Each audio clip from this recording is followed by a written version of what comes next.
Hey Amarillo, I'm Skylar Gallup, and you're listening to Hey Amarillo, the interview podcast featuring some of the most interesting people and stories of Amarillo, Texas.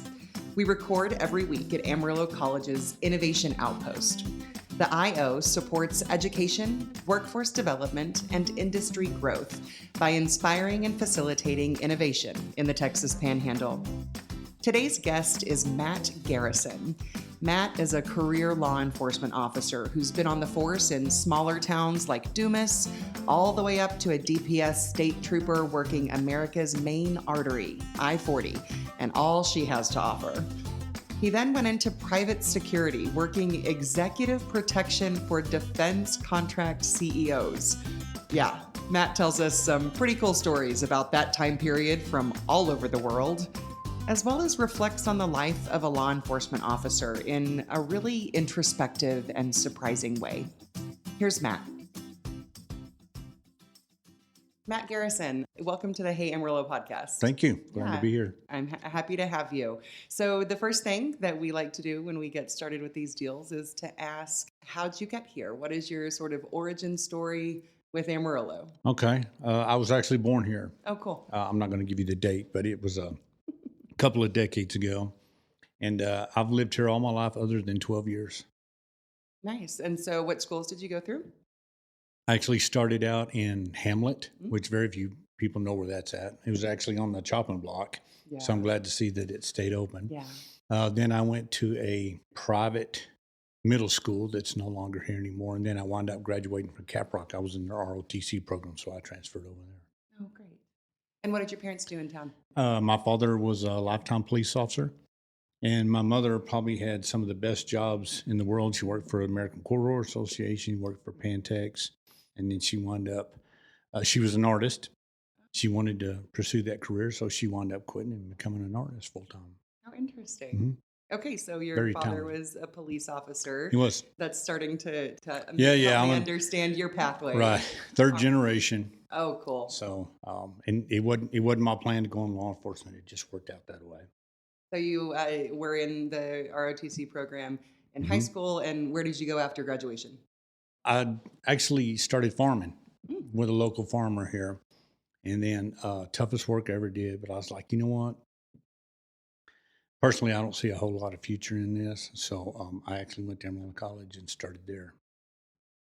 And was that when you began getting into law enforcement, when you went to AC? Yeah, they have a law enforcement program, and they said, hey, have you ever thought about going into this? And I was like, yeah, I've thought about it. So I went down and talked to the person in charge that time. His name was Bill Russell. I'm dating myself. This is a long time ago.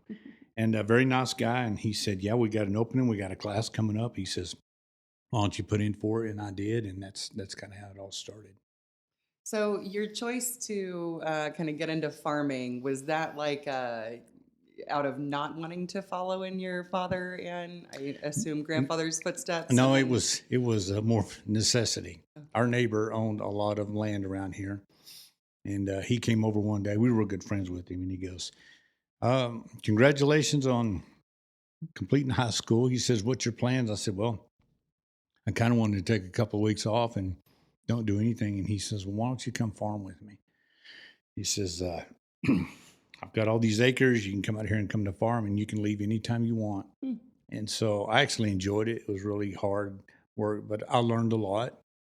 And I'm glad I did it. I don't want to ever do it again, but it was really a time in my life that I think I matured a lot and grown and really learned how to put in a hard day's work, and get a reward out of it. So I really felt good, at the end of the day, because I felt like I accomplished something. Yeah. So now you're at AC. You've been accepted to the law enforcement program. What comes next? So I went through that program, and Randall County, I knew a couple of people at the sheriff's office at Randall County, and they said, we don't have any openings, but would you like to be a reserve? And I said, sure. So I went to be a part-time reserve for them while I continued my education in Amarillo College. Nice.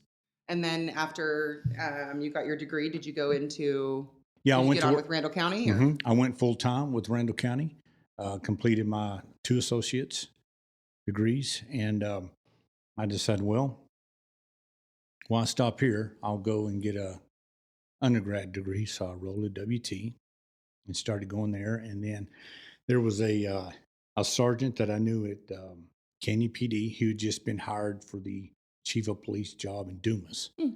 And he says, I've got an opening. I'm hiring people. Would you like to come over there and go to work? And I said, yeah, but I'm going to school. And he said, we'll pay for college. And I said, done. Yep. So I went and worked for Dumas PD for 2 years. Fantastic time. I really learned how to be a police officer there, really learned the rules of the road. Enjoyed it. Still have friends that I stay in contact with now. You know, I don't want to say anything negative about the community, but it's a very violent community. Mm. So I really I got to do all the fun things that you get in law enforcement to do. Yeah. So made an impression on me, and I really enjoyed it. Yeah. What is that like? You know, when you say you kind of learn the rules of the road, what is that like? So you get these experiences from dealing with the lowest forms of scum on the earth to people that have had something tragic happen in their life. And you've got to learn to balance that out and be non-judgmental. You got to be a psychiatrist. You got to be a doctor. You have to be a lawyer. You have to be a socialist worker. I mean, you have to do all these and combine, and you have to make split-second decisions. And one thing I always tell new recruits that are coming in, what you do affects other people's lives and the decisions that you make. So you got to be very careful when you walk that line of integrity. Hey, what you do is not just has something to do with you. It's got to do with the public and other people, and you're going to affect their lives for the rest of the time that they're here on earth.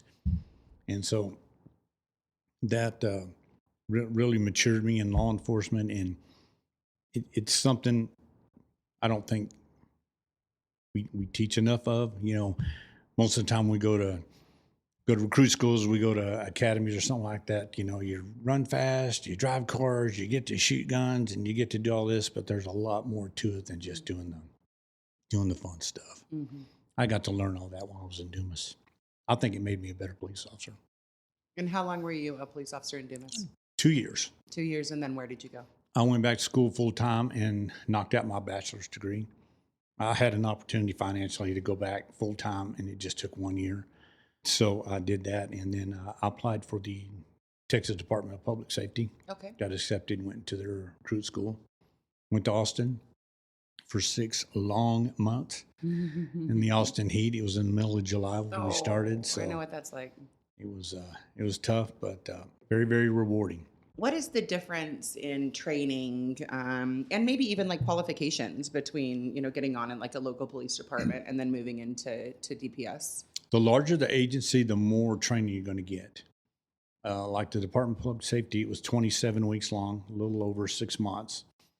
And they go through absolutely everything. One thing I tell people is the Texas legislature actually, for lack of a better term, owns the Department of Public Safety. They make the rules and the regulations, and that's their agency. That's the state agency that everybody kind of sets the pillar to. Okay. And local agencies, when you go through a regional academy, like I did at Amarillo College, it was a good school, good academy. It's more of a basic academy. They tell you these are the basic requirements that you need to go through and to become a police officer in the state of Texas.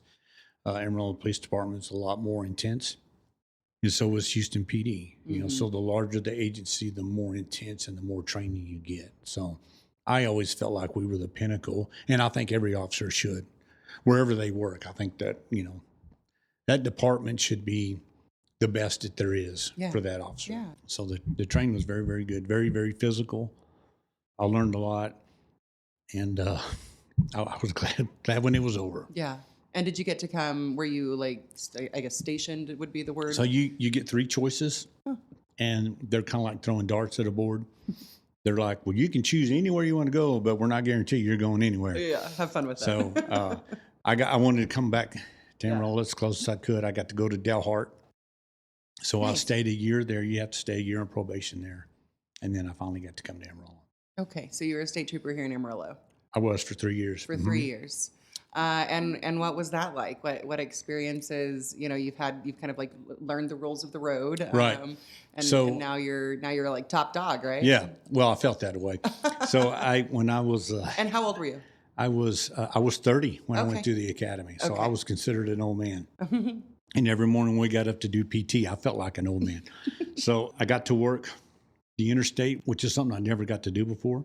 I didn't get to do it at the sheriff's office or the PD because you work typically in your jurisdiction. Sure. And state troopers have statewide jurisdiction, but they're typically assigned to a county. So I was assigned to Potter County here in Amarillo, and I got to work the interstate. So you worked I-40. I did. We call it the super slab. Yeah, talk about that. That's so interesting. So I-40 was kind of an enigma because you got to see everything that you didn't get to see anywhere else, because I-40 is an artery that runs from coast to coast almost. And you get people vacationing, you get visitors, you get people that are committing crimes, people that are trying to escape crimes, narcotics, interdiction, child trafficking. I mean, you get to see this unbelievable gamut of things that you never get to see anywhere else. And they did a study about the traffic out there. I don't want to tell you the details of it because I can't remember, but the amount of traffic that goes through I-40 was just absolutely unbelievable. I mean, the thousands of cars that go through there every day. And I remember when 9/11 happened, I was working that day. Oh, wow. And I remember it was the slowest traffic I'd ever seen ever in the time that I was out there. Yeah. But everybody I stopped was real emotional. And they would thank me, say, hey, I appreciate what you're doing. I mean, it was just unbelievable that day. But what I was getting at is that road is a blood flow from east to west coast nonstop, day or night. So you really got to experience a lot. I wonder what it's like. And I guess my question is, do you ever get used to like having no idea what you're going to walk up on? I don't know if you get used to it, you get prepared for it. Mm. You mentally have to have it in your mind that regardless of what this vehicle looks like, what the occupants are, you have to be ready to defend your life or maybe that of someone else. Mm-hmm. You have to have that in your mind. If you have that in your mind and you're prepared, that fear factor is diminished. Yeah. I'm not saying it completely goes away, but I think it's lowered. Yeah. So what is the hardest thing about being in law enforcement? Family life. Oh. Police officers don't leave their work at home like most people get to do. They take it with them. You may be working a crash and there's a fatality and there's a 2-month-old baby. Mm-hmm. Or you have to work suicide. Those things are hard to shut off and to bring home into a family life. Mm-hmm. You also work nights, weekends, holidays. You don't get to spend a lot of time with family. And one of the biggest things that I noticed my family had to wrap their head around is I ate really fast at the meals. And I really didn't get to sit down and enjoy the time with the family. Mm. And someone asked me, they said, why is it? And I said, well, it's kind of out of habit.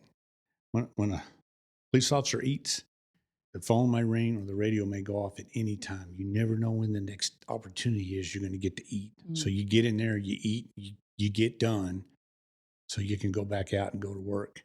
And those meal times were really hard for me.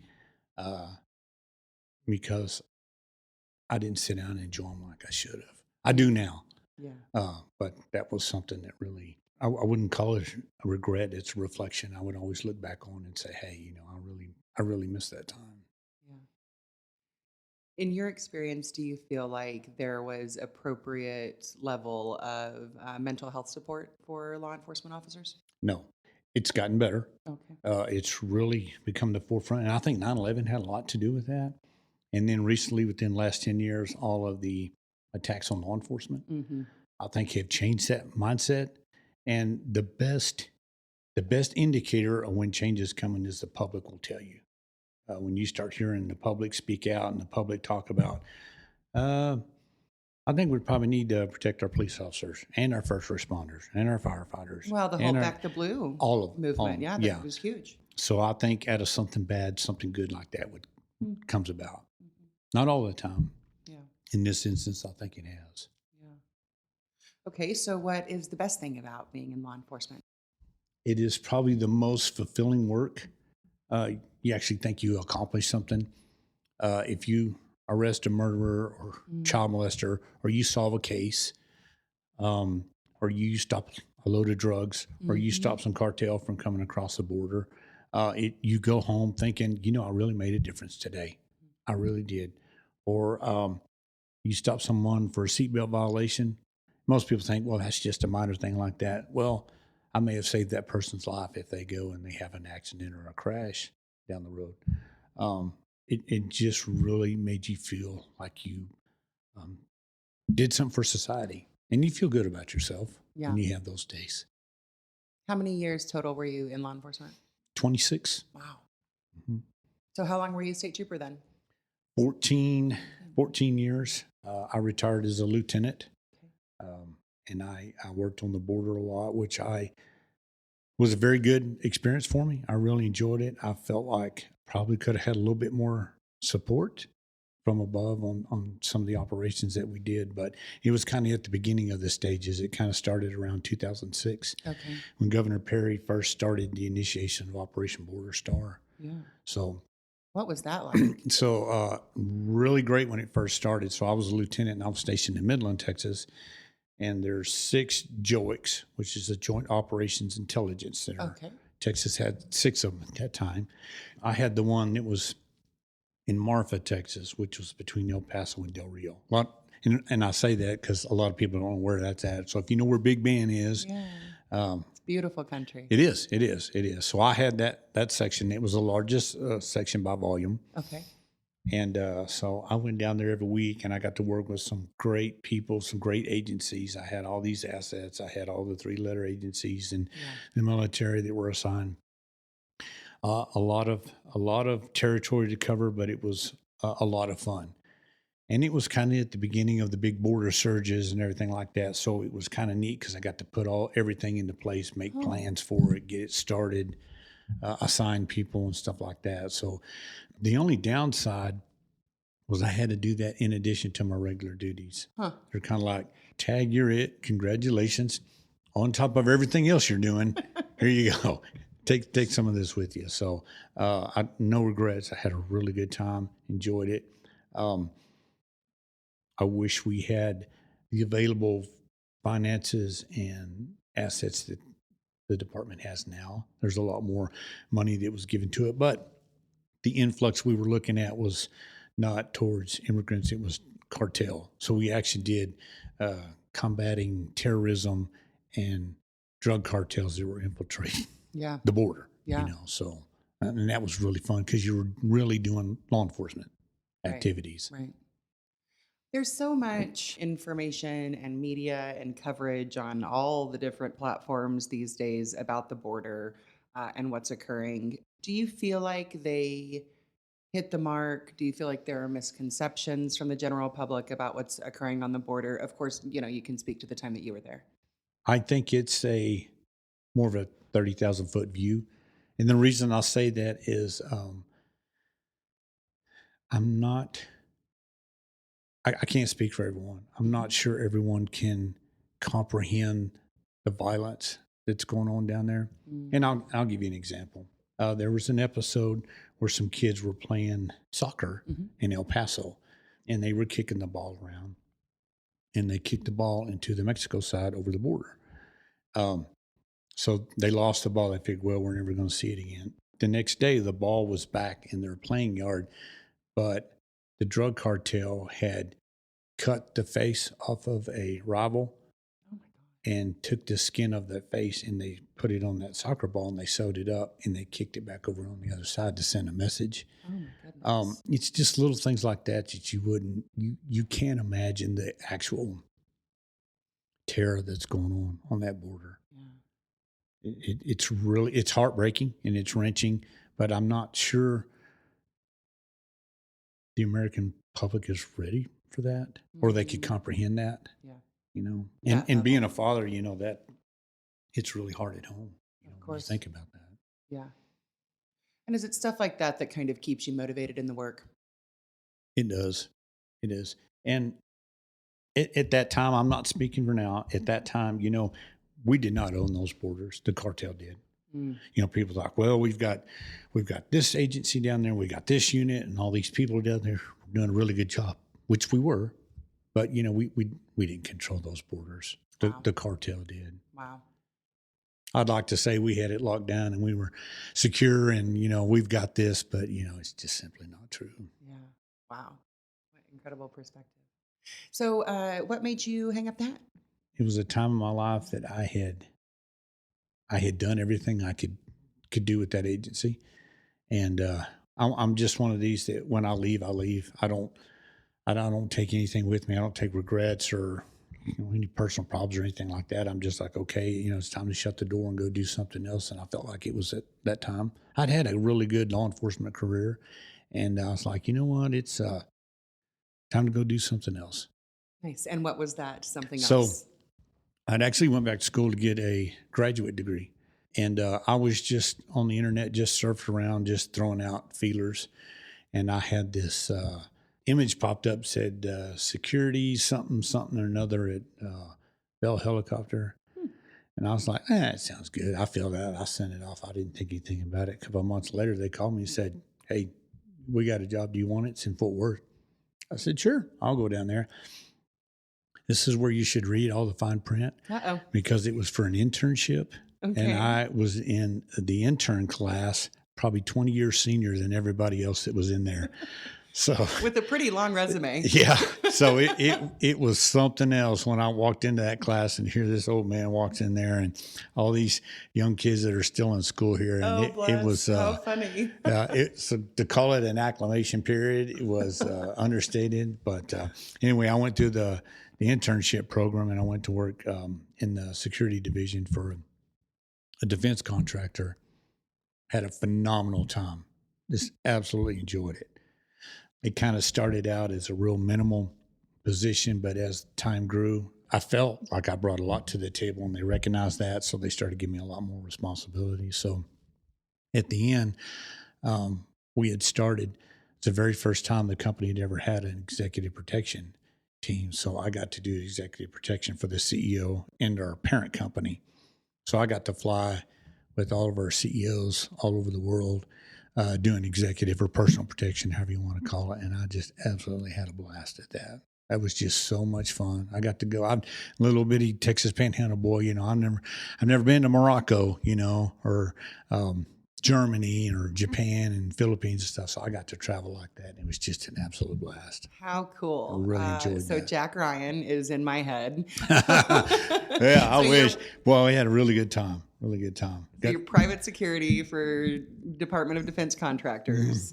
Was it wild or was it, I mean, like, did y'all ever get like jammed up? No. We had a couple real small instances, but nothing major significance. Which is good. I'm not hoping. Yeah, right. It's good. Yeah. But, it's kind of one of those things that they're great stories when you get to sit down and talk about it. But when it's come to that point, you really don't want anything to happen. Of course. And so your track record is actually better when you can say that, you know, there was no incidents or nothing like that. A boring day is a good day. Yep. I will tell you that we were in Chile one time. And so we, not to leave out a lot of details, I'm just shortening the story, but we were in a small convoy headed to a location. And the cartel at that time spotted one of our vehicles and they wanted that vehicle. So I had what's called a rolling roadblock, which is one vehicle in the front, one in the back, and they would go and they would split the difference, and then they would put your vehicle in the middle, and then they would stop and slow down. We had that incident happen, but we were able to get out of that, which was pretty cool because there were some people riding in that car that, for lack of a better term, they're kind of oblivious to any crime or anything that goes on negative. You know, they're taking photos of the mountains and buying souvenirs and stuff like that. So it really freaked them out when that happened. But unfortunately, when something like that happens, it's amazing how much money you get donated to your your business unit so you can expand those operations. So something always good comes out of something bad. They become very appreciative. Right. So of their private if y'all need security this, detail. boom, you got it. Get it, So, yeah. What were some, like, what's a country that you visited that like surprised your preconceived notions about it?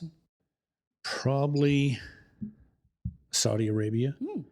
We went there and we were 80 miles from Mecca. I don't know if you're familiar with that, but for a practicing Christian, you know, that's a big deal. And I remember there's a giant sign. It's in Arabic and English. All infidels cannot pass past this point. Mm. And they had this sign up there. But the country is really trying to modernize. It wants to be more like Dubai. Mm-hmm. You know, bringing in international people and having events. You know, they're doing soccer matches and concerts and stuff like that. They're really trying to change. But when I went, it was still that old country where you're kind of locked down after 6 o'clock. Okay. They didn't want you going out in town. They didn't want you going anywhere.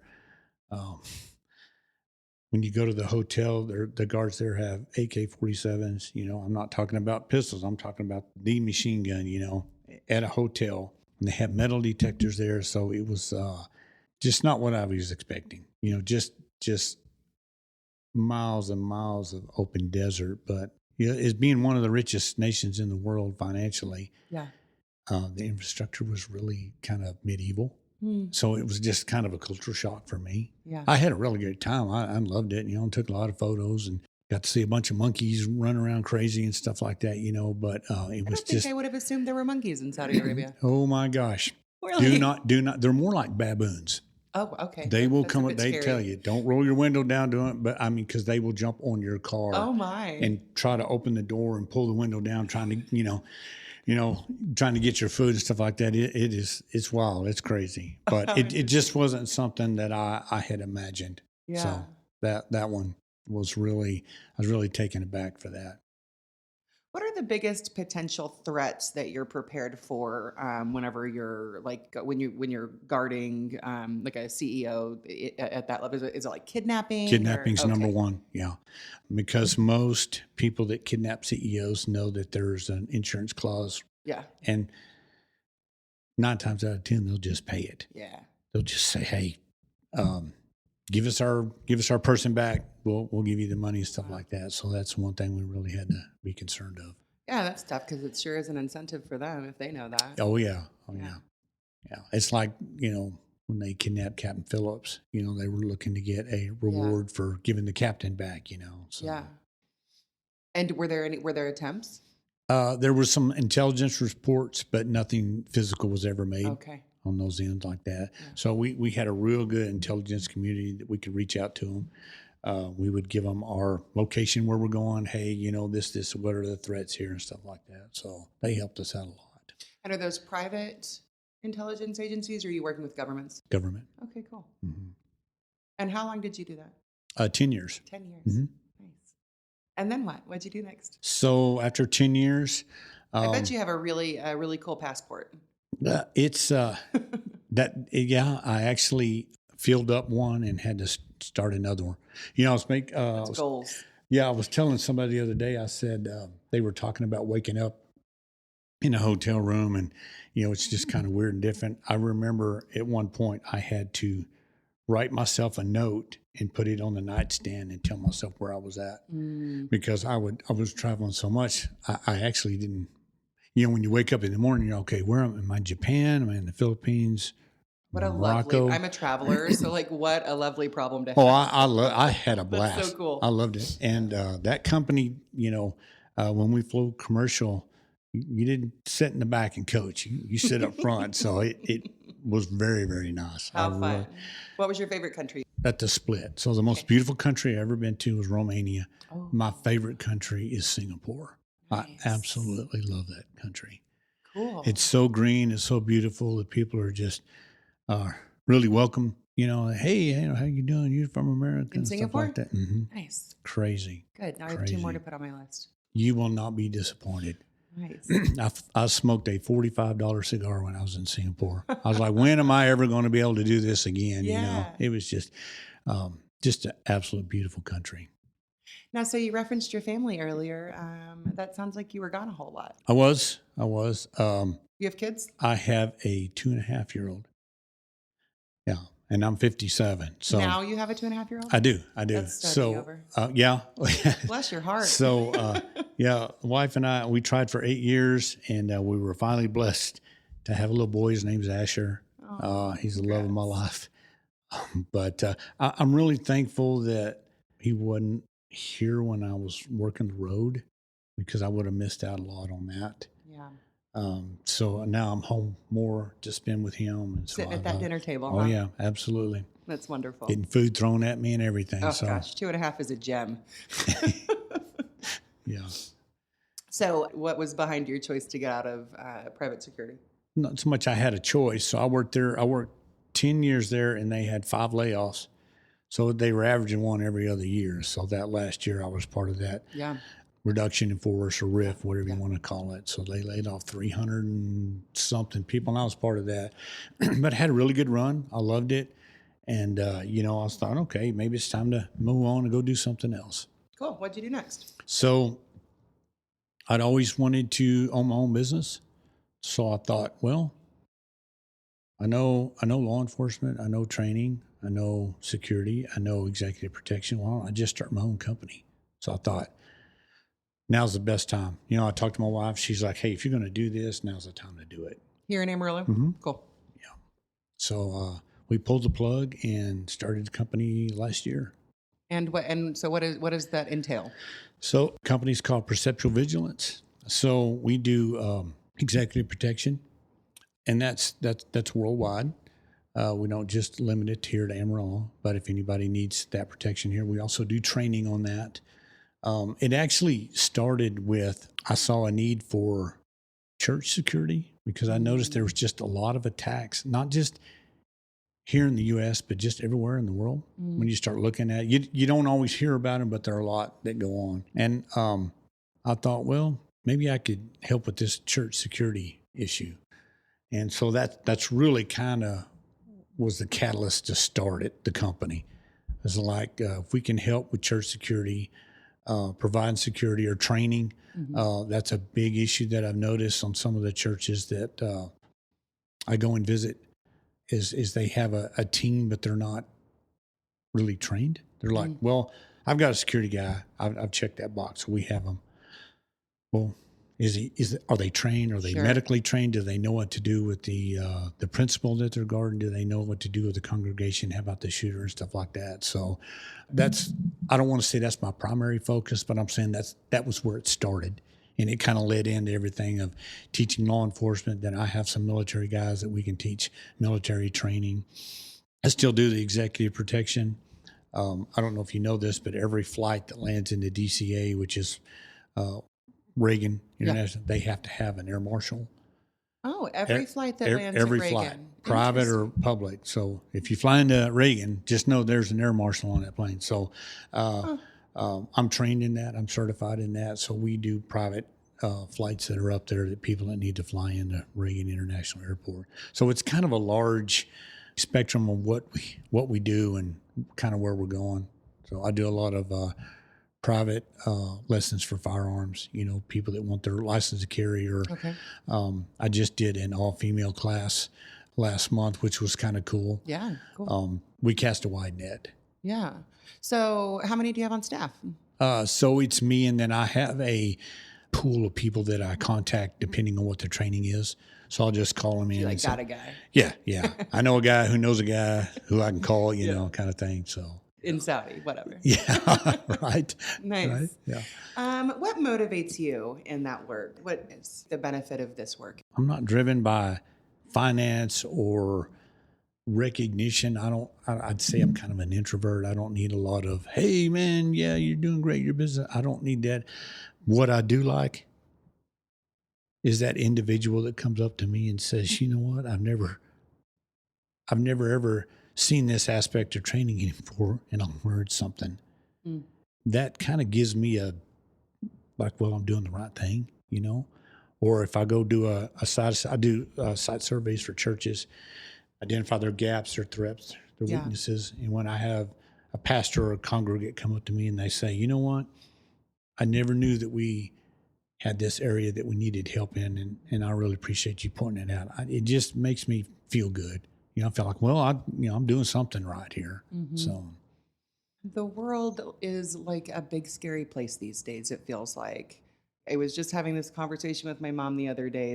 They announced this big relief concert down in Central Texas for the floods. Mm-hmm. And the first thing that came to my mind, and it made me so sad, was like, gosh, that's gonna be a lot of people in one place.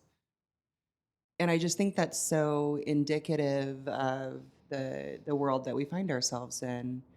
As a person whose job it is to assess threat, kind of from a very practical standpoint, what is your take on that? What is your take on the threats that we perceive around us, perhaps? Well, unfortunately, 20, 30 years ago, we didn't have to worry about these things. Yeah. But where there's large gatherings, there are now targets of opportunity now. And that's sad that that's the society that we live in. Unfortunately, it is. But I tell people, as long as you're aware, that's the main thing. And if you have some kind of plan, that's all you need. If you go to the movie theater, you know where the exits are. Your family knows where those are. Mm-hmm. And if something happens, you tell them, hey, look, this is what we're going to do. You're good. You're good. It's when you go blindly into someplace, you don't know where to go, what to do. If you go into a grocery store or you go to a concert, Mm-hmm. Where are the security? Where is the first aid station? Where are the exit doors? Where is there a safe place that I can go and hide behind if something happens? If you go in there and not have any idea, that's when you're vulnerable. Mm. But I tell people, if you have that in the back of your mind, before you go into someplace like that, your chances of survival have just escalated. Mm-hmm. What is your opinion on like open carry? Do you think like everyone should be trained and walking around, or what do you think about that? I'll take a pass on answering that, but I will tell you this: if you carry a firearm, you need to be trained on it. Yeah. You cannot have the keys to a car unless you've been through a driver safety course, Yeah. or a license course. It's the same as it should be for a firearms course. Most firearm licenses are 6 to 8 hours. Carrying a weapon that could take someone else's life or protect your family, Mm-hmm.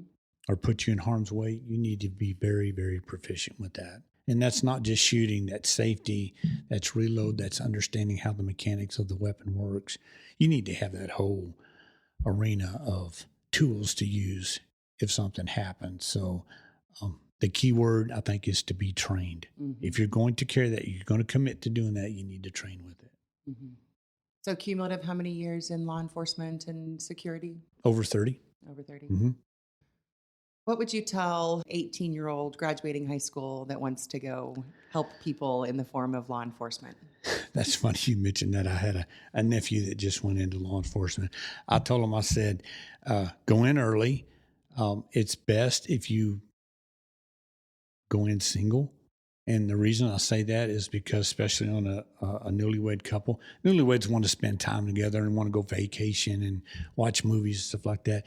You're not going to have that time, especially the first 4 or 5 years. You're going to be working nights, and you're going to be working when there's bad weather out. You're going to be working when everybody's gathered for Thanksgiving dinner. But if you're already married, I would definitely tell your spouse, it's what you need to get prepared for, because this is coming. Other than that, sign up, go to work, go out there and have a really good, fun time. Learn all you can. It's a very, very rewarding career. It's a tough career emotionally, but when it's all said and done and you're talking to your grandson, you're going to have a lot of good stories to tell.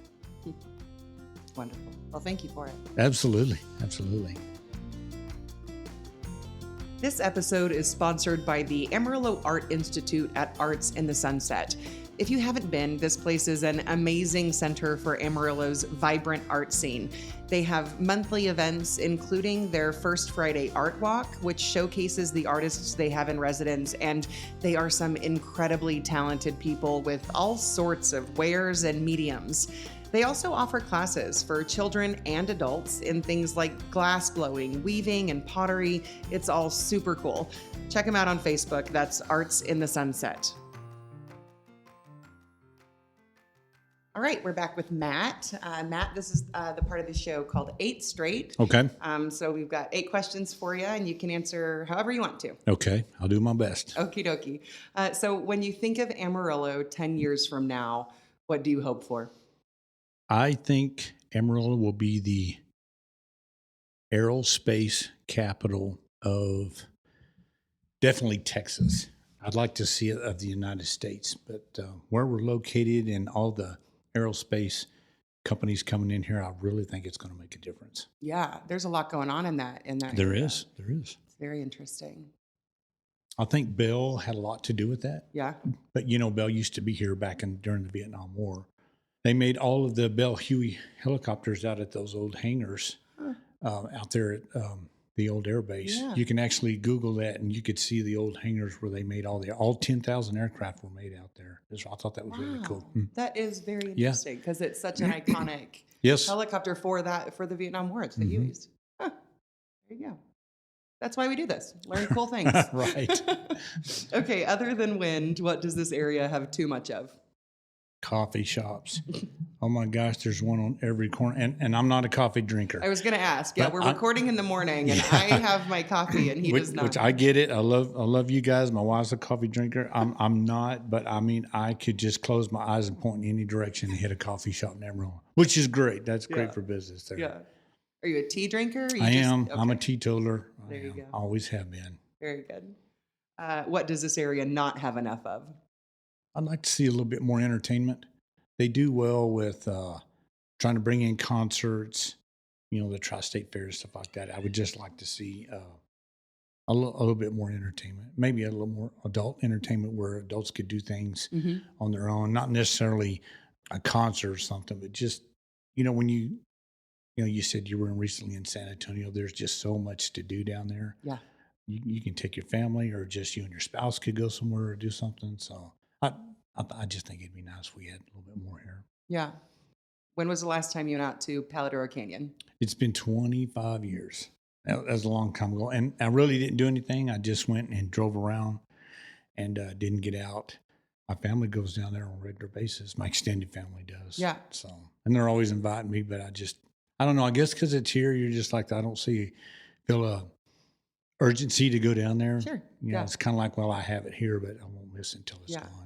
Well, pretty soon you have to take that little boy out there. Absolutely. He will go rocks everywhere. And lizards. We do it all the time. Oh, yeah. Tarantulas. Take him to Lake Meredith and go swimming. Yeah. Very good. What's your favorite local restaurant? Braceros on 6th Street. Nice. Solid. Best Mexican food in town. Bar none. I love that place. It's good. I like that one. How do you describe Amarillo to people outside the area? The people. I tell them we have a lot of rangeland, a lot of cattle. I tell them the basic, check this box, check this box. Hey, we got this, we got that. But especially when I was traveling all over the world, I always loved coming back home because of the people here. Amarillo is just a friendly town, Everybody's neighborly, friendly. Ask how you're doing. Ask how your family's doing, I've lived in several areas of Texas, and I love Texas, but you don't always get that. The people are what makes Amarillo.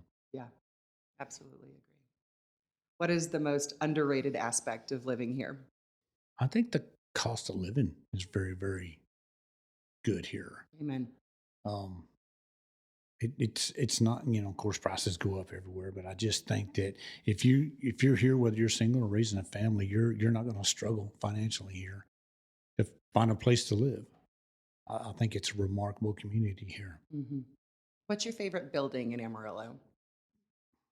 The Amarillo building? Yeah. 3rd and Polk. I love that building. Yeah. I might be a little partial to it because that's where my office is at, but I love the pictures, all this old timey photos of Amarillo and streets and buildings and stuff like that. A lot of history there. I think they just did some really cool renovations. Oh my gosh, it's phenomenal. Nice. Yeah, I like it as well. Okay, that concludes 8 Straight. Finally, I like to ask my guest to endorse something. So if there's, it could be a group or an organization, or just if there's a story, if there's something that listeners don't know about, you want them to know. Well, I'll tell you a story. And I think it's more of a rumor than it is as a story, but I've heard this ever since I was a kid. My grandparents told me this, and my parents told me this. Okay. They said in the early 60s that Amarillo was approached by Disney to put a theme park here. And it was over off Ross and I-40. And the rumor was it was right in the middle of the country. And, between East Coast and West Coast, they had one in Florida, had one in California, and they wanted to put it here. The rumor was that they wanted some incentives, like donate the land, kind of thing like that. And, like I said, this is a rumor, but I heard that I love a rumor. the town fathers at that time just really didn't want to give up anything free to an outside business, and I heard that's when they left. But they talked about that for 10, 15 years when I was growing up. I don't know if it's true or not. I think it's a great rumor. Yeah. I mean, it makes for a great story, but that would be amazing to think what Amarillo would be like now if there's a Disneyland here. That's right. Gosh, I don't know. I don't know if I would like that. For us to be like, 25 years ago would have been really cool, You think about like Orlando, that's a whole, I guess it would be quite a different economy. Mm-hmm. Yeah, the Amarillo Disneyland that never was. Isn't that amazing? It is. Yeah. All right, Matt, thank you so much for your time Hey, I appreciate today. it. Thank you. I had a really good time. Very cool conversation. If you're starting or growing a small business and need some cash, let me tell you about Amarillo Venture Capital. They are a Hey Amarillo sponsor. They're locally owned, and what makes them different is they don't just invest in businesses. They invest in people. So whether you need $5,000 or $50,000, they offer flexible, asset-based loans, often with funding in a week or less. And it's not just the money. They can connect you with their local network of legal, accounting, and business resources to help you succeed. Check them out at amarilloventurecapital.com. And that concludes this episode. I will promise to look into the Disney rumor that Matt talked about and get back to you on our Facebook page. I think that'll be a fun little rabbit hole. Thanks to Matt for the interview. For more information about his company, Perceptual Vigilance, you can email info@perceptualvigilance.com. Thanks to the Amarillo Art Institute and Amarillo Venture Capital for supporting this podcast, and to Angelina Marie for editing every week. If your business is interested in supporting the podcast, visit heyamarillo.com. Thanks for listening. This has been episode 409 of Hey Amarillo. My name is Skylar Gallup, and we hope to see you next week.